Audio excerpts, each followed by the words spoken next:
Maybe you've seen it on your commute home, a column of dark smoke rising above a field on a crisp fall day. Recently, ecologists have started adapting what might seem like some pretty radical practices involving unleashing fire in Midwestern ecosystems. At Badgerton, we follow the advice of these experts. Every couple of years, we set our land on fire and watch it burn.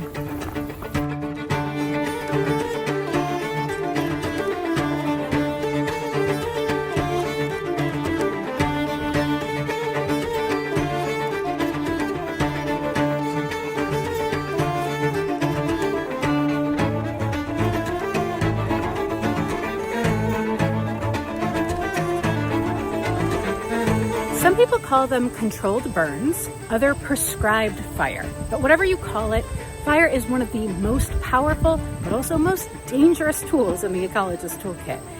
It was actually our real estate agent, Andrea, who first introduced me to the idea of a controlled burn. You know, you're gonna get the view up here. We were touring Badgerton for the very first time, walking the field, seeing the absolutely breathtaking views.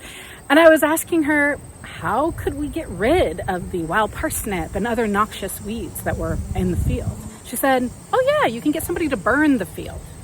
I was like, wait, what? Set it on fire? On purpose? It sounded crazy. But every ecologist we brought to the property gave us the same advice. Now I've got to admit, it didn't make a lot of sense to me. If we were trying to help the land, why would we do something so destructive and potentially dangerous?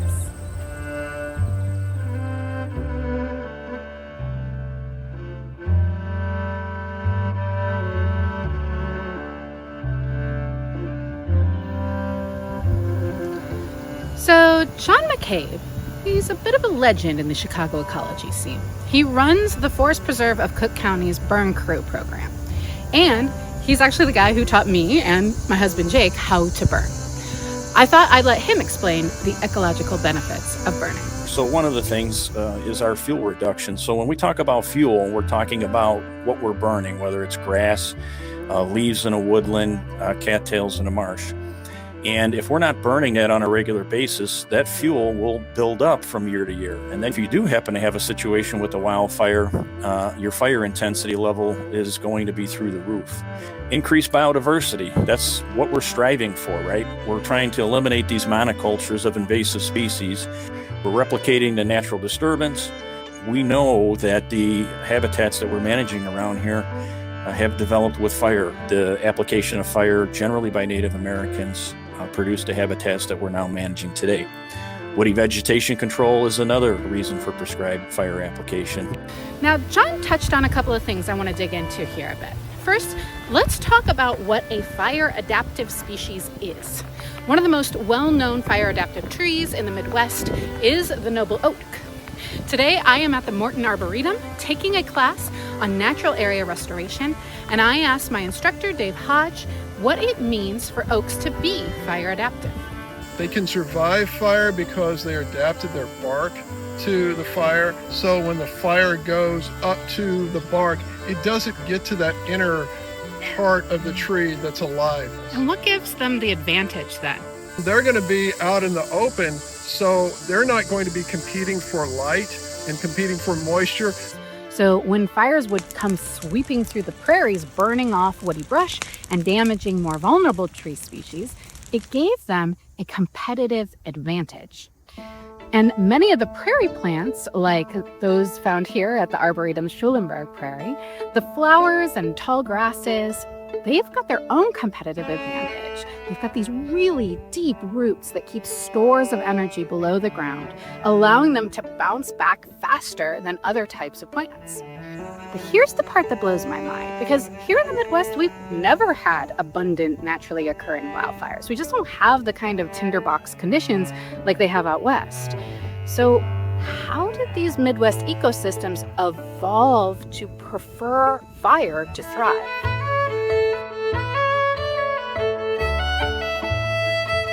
The answer, it turns out, is us. Humans were setting the fires, purposefully, regularly, for thousands of years. Modern historians have compiled ample evidence to show that Native Americans directly shaped the landscape through the use of fire for so long and so consistently that it affected the evolution of the plant communities themselves. So why were Native Americans setting so many fires? To be fair, there probably wasn't just one reason. There were likely many. We're fairly certain hunting was a big one. Father Louis Hennepin, an early French missionary and explorer, gave one of the very first accounts of fire in the Kankakee region in 1680. When they see a herd, the Indians assemble in great numbers. They set fire to the grass all around these animals, except for one passage left on purpose. The buffaloes, wanting to avoid the fire, are thus forced to pass by the Indians. So fires were set to help the tribes hunt, but they were doing something else too. They were prepping the plains to feed next year's herd.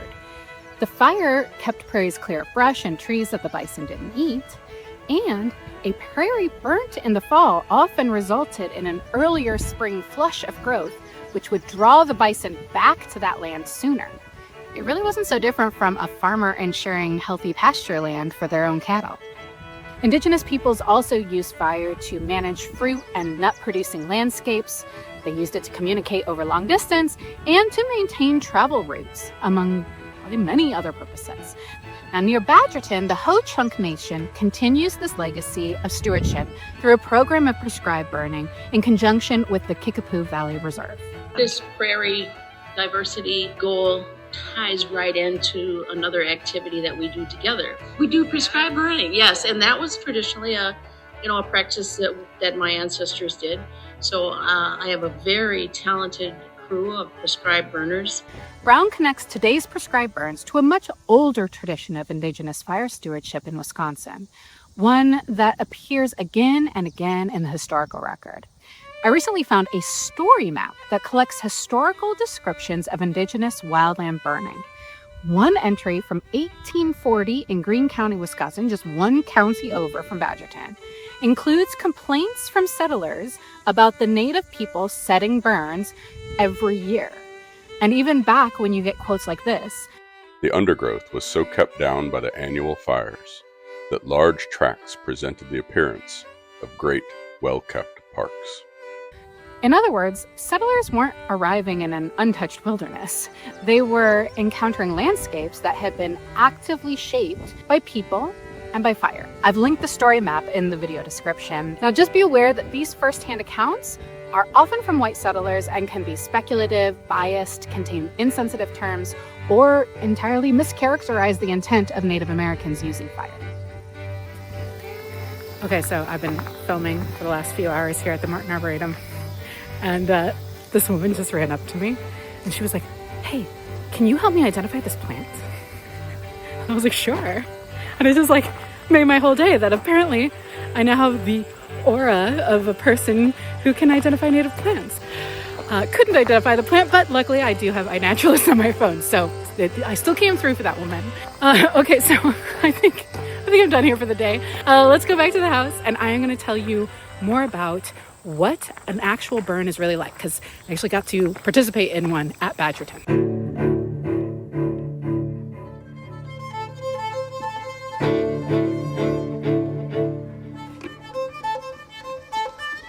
One thing about burn day is that you never really know when it's coming. The burn may be planned months in advance, but it can only happen when the wind, humidity, temperature, fuel moisture, and ground conditions all fall within a very specific range.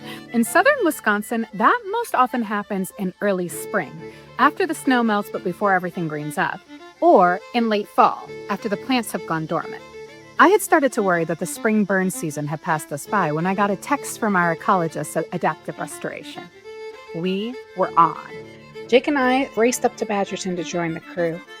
Adaptive arrived with about half a dozen professionals and all the equipment: drip torches, flappers, backpack water sprayers, and a couple of ATVs filled with water tanks. They easily could have handled the burn themselves, but they indulged us, letting me film and letting Jake actually join the line.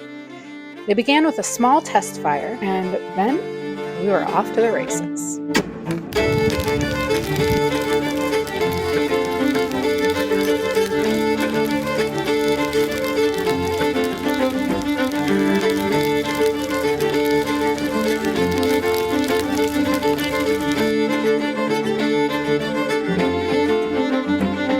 crew burned the field in strips. Jake and the rest of the holding crew worked along the perimeter, making sure the fire didn't cross the mowed fire breaks, while the ignition crew walked back and forth across the field, laying down lines of fire. The wind carried each new strip uphill and into the black, the section that had already burned. Once the flames reached it, there was no fuel left, so the fire would just extinguish itself. Honestly, the whole process is incredibly satisfying. And this crew was so efficient. All 17 acres were burned in about 90 minutes. If this looks like fun, let me tell you, it really is. It may be easier than you think to volunteer with a burn crew near you. Jake and I, along with several friends from our Dungeons & Dragons group, got certified through a special 2-day course taught by John McCabe and John Johnson at the Morton Arboretum. Class will go through and explain what prescribed burning is about, why we do it, the equipment that's used, how prescribed burns are conducted, what are the safety measures that are in place for doing it safely, and if weather is right, have the opportunity to do a little bit of on-the-ground burning as well. Since getting certified a couple of years ago, I've worked the line on several burn crews for the forest preserves of Cook County. As prescribed burning rises in popularity, there are more places than ever to volunteer. Nonprofit organizations, city park districts, forest preserves, state and national parks even. Each group is a little different in what they require in terms of training. So it's best to figure out who you want to volunteer with and then ask what you need to do to qualify to work with them. To volunteer on a crew with the Forest Preserves of Cook County, you need this certificate that proves you took the burn crew class and passed the test. Once you earn one of these, you send it to John McCabe's better half, Chris DePra. She heads the Forest Preserve's volunteer coordination efforts. Chris gets you onto the secret email list, and that's how you find out when a burn is coming. Every spring and fall, I keep one eye on my inbox waiting for the message from John that says, "Today we burn." There's just something heady about hiking out with a crew, a backpack full of water, a drip torch in hand, to do something a little hard, a little scary, and profoundly good for habitats we are in danger of losing completely. If that sounds like something you might enjoy, get trained, find an experienced crew, and when your burn boss says it's time, light that fire and watch it burn.